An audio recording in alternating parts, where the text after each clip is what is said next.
ರೀತಿಯನ್ನು ನಮ್ಮ ಸ್ವಾಮೀಜಿಯವರು ಜಸ್ಟ್ ಅವ್ರ ಮುಂದೆ ಹೋಗಿ ಕುಂತ್ರೆ ಸಾಕು ನಮ್ಗ. ಜಸ್ಟ್ ಅವ್ರ ಏನ್ರಿ ಮೇಷ್ಟ್ರಿ ಆರಾಮಿದ್ರಿ ಜಸ್ಟ್ ಅಷ್ಟ ಅಂದ್ರೆ ಸಾಕು, ಬಹಳಷ್ಟು ಖುಷಿ ಆಗ್ತೈತಿ ನಮ್ಗ. ನಮ್ದು ಏನೇ ಕಷ್ಟ ಒಳಗಡೆ ಇದ್ರು ಕೂಡ ಅವ್ರ ಮುಂದೆ ಬಂದ ತಕ್ಷಣ ಎಲ್ಲೋ ಮರ್ತೋಗ್ತ ಅವ್ರು ಒಂದೇ ಮಾತು ಆಡಿದ್ರೆ ಸಾಕು. ಜಸ್ಟ್ ಏನ್ರಿ ಮೇಷ್ಟ್ರಿ ಆರಾಮಿದ್ರಿ ಅಂದ್ರೆ ಸಾಕು, ನಾವು ಯಾವುದೇ ಕಷ್ಟ ಇದ್ರು ಕೂಡ ಅದು ಮರ್ತೋಗುವಂತ ಒಂದು ಅಷ್ಟೊಂದು ಪ್ರೀತಿಯನ್ನು ತೋರಿಸುವಂತವ್ರು ನಮ್ಮ ಸ್ವಾಮೀಜಿ ಅವರು. ಅಂತ ಒಂದು ಮಠದಲ್ಲಿ ನಾವು ಸೇವೆ ಮಾಡಿ ಅಂದ್ರೆ ಬಹಳಷ್ಟು ನಮಗೆ ಹೆಮ್ಮೆ ಅನಿಸ್ತದ. ಹಾಗೆ ಇಲ್ಲಿ ಇರುವಂತ ಒಂದು ಟೀಚರ್ಸ್ ಬಗ್ಗೆ ಹೇಳ್ಬೇಕಾದ್ರೆ, ಒಂದು ಮಕ್ಕಳಿಗೆ ಯಾವ ರೀತಿ ಅಂದ್ರೆ ಅವ್ರ ತಂದೆ ತಾಯಿಗೆ ಹೇಳ್ಕೊತಾರೋ ಇಲ್ಲ ಸಮಸ್ಯೆಗಳು ಅಷ್ಟು ಒಂದು ಹಚ್ಕೊಂಡಿರ್ತಾರೆ. ಇಲ್ಲಿ ನಮ್ಮ ಎಲ್ಲಾ ಶಿಕ್ಷಕರು ಕೂಡ ಮಕ್ಕಳಿಗೆ ಅಷ್ಟೊಂದು ಆ ತಂದೆ ತಾಯಿಗೆ ಹೇಳುವಂತ ಸಮಸ್ಯೆಗಳನ್ನು ಕೂಡ ಆ ವಿದ್ಯಾರ್ಥಿಗಳು ಪರ್ಸನಲ್ ಆಗಿ ಕೂಡ ಇಲ್ಲಿರುವಂತ ಶಿಕ್ಷಕರಿಗೆ ಹಂಚಿಕೊಳ್ಳುವಷ್ಟು ಅಷ್ಟರ ಮಟ್ಟಿಗೆ ಕೂಡ ಒಂದು ಶಿಕ್ಷಕರು ಮಕ್ಕಳ ಮೇಲೆ ಪ್ರೀತಿಯನ್ನು ತೋರಿಸುವಂತ ನಮ್ಮ ಮಠದಲ್ಲಿ ಶಿಕ್ಷಕರಿರುವಂತರು. ಅವ್ರ ಬಗ್ಗೆ ಎಷ್ಟು ಹೇಳಿದ್ರು ಕೂಡ ನಮಗೆ ಒಂದು ಸಾಲದು. ಯಾಕಂದ್ರೆ ನಾನು 15 ವರ್ಷಗಳ ಕಾಲ ಒಂದು ಎಲ್ಲಾ ಶಿಕ್ಷಕರೊಂದಿಗೆ ಒಂದು ನೋಡಿರುವಂತದ್ದು. ಅಂತ ಒಂದು ಶಿಕ್ಷಕರು ಮತ್ತೆ ಇಲ್ಲಿ ನಾನು ಅಲ್ಲಿ ಇದ್ರು ಕೂಡ ಎಷ್ಟವರು ಪ್ರೀತಿ ತೋರಿಸಿದ್ರು ಕೂಡ ಇಲ್ಲಿರುವಂತ ಒಂದು ಪ್ರೀತಿಯನ್ನು ನಾನು ಮರಲಿಕ್ಕೆ ಸಾಧ್ಯ ಇಲ್ಲ. ಸ್ವಾಮೀಜಿ ಅವರಾಗಿರ್ಬೋದು, ನಮ್ಮ ಕಾರ್ಯದರ್ಶಿಗಳಾಗಿರ್ಬೋದು, ನನ್ನ ಜೊತೆಗಿರುವಂತ ಟೀಚರ್ಸ್ ಆಗಿರ್ಬೋದು. ಅದಕ್ಕಾಗಿ ಇಲ್ಲಿ ನಾವು ಕಲಿತಿರುವಂತ ವಿದ್ಯಾರ್ಥಿಗಳು ಬಹಳಷ್ಟು ಪುಣ್ಯ ಮಾಡಿದ್ರಿ. ಹಾಗೆ ವಿಶೇಷವಾಗಿ ನಮಗೆ ಸನ್ಮಾನ ಮಾಡಿ ಕರೆದಿರುವಂತ ನಮ್ಮ ಸ್ವಾಮೀಜಿಯವರಿಗಾಗಿರ್ಬೋದು, ಇಡೀ ಕಾಸಮಠಕ್ಕೆ ನಾವು ಬಹಳಷ್ಟು ಒಂದು ಚಿರಋಣಿ ಆಗಿರ್ತೀವಿ. ಹಾಗೆ ಇನ್ನೊಂದು ಸ್ವಾಮೀಜಿ ಅವರಿಗೆ ಕಿವಿ ಮಾತು ಹೇಳತ್ತೀನಿ. ಕೆಲವೊಂದು ವಿದ್ಯಾರ್ಥಿಗಳಿಗೆ ನಾನು ಕಾಲ್ ಮಾಡಿ ಹೇಳಿ ಒಂದು ಬಹಳಷ್ಟು 3 ದಿವಸದಿಂದ ಕಾಲ್ ಮಾಡತ್ತಾರ ನನಗೆ, ಸರ್ ನಮ್ಗೆ ಯಾಕೆ ಕರ್ದಿಲ್ರಿ, ನಮ್ಗೆ ಯಾಕೆ ಕರ್ದಿಲ್ರಿ. ಯಾಕಂದ್ರೆ ಪ್ರತಿಯೊಂದು ವಿದ್ಯಾರ್ಥಿ ಕೂಡ ಇಲ್ಲಿ ಕಲ್ತಿರುವಂತವ್ರು ಒಂದಲ್ಲ ಒಂದು ರೀತಿಯಲ್ಲಿ ಯಾವ್ದೋ ಒಂದು ಸೇವೆ ಮಾಡ್ಲತ್ತಾರ. ಬಟ್ ಆ ವಿದ್ಯಾರ್ಥಿಗಳು ಬಹಳಷ್ಟು ಒಂದ್ ರೀತಿಯಾಗಿ ನೋವಿನ ರೀತಿಯಲ್ಲಿ ನಮಗೆ ಕಾಲ್ ಮಾಡಿ ಹೇಳಿದ್ರು, ಸರ್ ನಾವೇನ್ ಮಾಡಿದ್ವಿ ನಮ್ಗೆ ಕರ್ದಿಲ್ರಿ.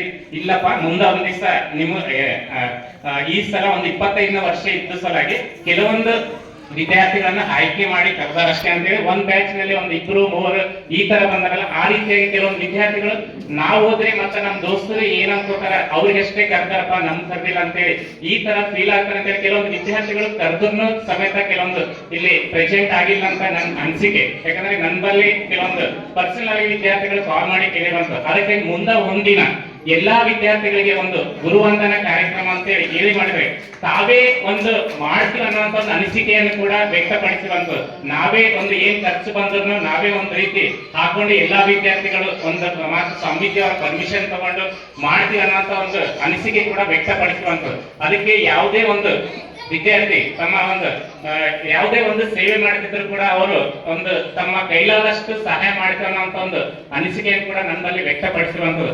ಮಠಕ್ಕೆ ಆಗಿರ್ಬೋದು ಅಥವಾ ಯಾವುದೇ ಇದು ಕೂಡ ನಾವು ನಮ್ಮ ಕೈಲಾದಷ್ಟು ಸಹಾಯ ಮಾಡ್ತೀವಿ ಅಂತ ಕೂಡ ಅವರು ಯಾವುದೇ ಒಂದು ಗ್ರೂಪ್ ಮಾಡಿ ಈ ತರ ನೀವು ಮಠಕ್ಕೆ ಸಹಾಯ ಮಾಡ್ಬೇಕಂದ್ರೆ ಕೂಡ ಎಲ್ಲಾ ವಿದ್ಯಾರ್ಥಿಗಳು ನಾವು ಸೇರಿ ಮಾಡ್ತೀವಿ ಅನ್ನುವಂತ ಕೂಡ ಅನಿಸಿಕೆಯನ್ನು ಕೂಡ ವ್ಯಕ್ತಪಡಿಸಿರುವಂತದ್ದು. ಮುಂದೆ ಒಂದ್ ದಿವಸ ಇದನ್ನು ಕೂಡ ದೊಡ್ಡ ಪ್ರಮಾಣದಲ್ಲಿ ಕೂಡ ಒಂದು ಮಾಡ್ತಾರೆ ಅಂತೇಳಿ ನಾ ಸ್ವಾಮೀಜಿ ಅವರಿಗೆ ಕೇಳಿಕೊಳ್ತೀನಿ.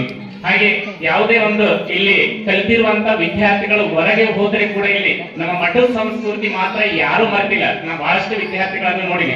ಎಲ್ಲಿ ಪ್ರತಿಯೊಂದು ನಾನು ಪೂರ್ಣ ಹಿಡಿದ ಸಮೇತ ನಿಮಗೆ ರಾತ್ರಿ ಬಸ್ ಸ್ಟ್ಯಾಂಡ್ ಅಲ್ಲಿ ಬರ್ಬೇಕಾದ್ರೆ ಯಾದಗಿರಿಯಲ್ಲಿ ಒಬ್ಬ ವಿದ್ಯಾರ್ಥಿ ನಾನು ಪರಿಚಯ ಸಿಕ್ಕಿಲ್ಲ ಹುಡುಗ.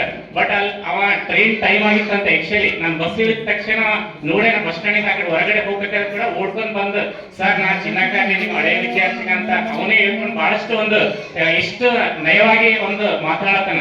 ಅದು ನಮ್ಮ ಮಠ ಕೊಟ್ಟಿರುವಂತ ಒಂದು ಸಂಸ್ಕೃತಿ ಅಂತ ಹೇಳ್ತೀನಿ. ಅದಕ್ಕೆ ಇಲ್ಲಿ ಕಲ್ತಿರುವಂತ ಒಂದು ವಿದ್ಯಾರ್ಥಿಗಳು ಬಹಳಷ್ಟು ಒಂದು ಉನ್ನತ ವಿದ್ಯೆ ಇಲ್ಲಾರ ಈಗಾಗಲೇ ಬಹಳಷ್ಟು ನಾವು ಸನ್ಮಾನ ಮಾಡಿರುವಾಗ ನೋಡಿದೆವು. ಕೆಲವೊಂದು ವಿದ್ಯಾರ್ಥಿಗಳು ಈ ಲೆವೆಲ್ ಅಲ್ಲಿ ಇದ್ದಾರಪ್ಪ ಅಂತ ಕೂಡ ನಮ್ಗೆ ಗೊತ್ತಿರಲಿಲ್ಲ. ಅಷ್ಟು ಲೆವೆಲ್ ಅಲ್ಲಿ ಬೆಳೆದಿರುವಂತ ವಿದ್ಯಾರ್ಥಿಗಳು ನಮ್ಮ ದಾಸ ಮಠದಲ್ಲಿ ಒಂದು ಕಲ್ತಿರುವಂತ ವಿದ್ಯಾರ್ಥಿಗಳು. ಹಾಗೆ ಕೊನೆಯದಾಗಿ ನಮ್ಮ SSLC ವಿದ್ಯಾರ್ಥಿಗಳಿಗೆ ಕಿವಿ ಮಾತು. ಈಗಾಗಲೇ SSLC ವಿದ್ಯಾರ್ಥಿಗಳ ಒಂದು ಪರೀಕ್ಷೆಗಳು ಹತ್ತಿರ ಬರ್ಲತ್ತವ.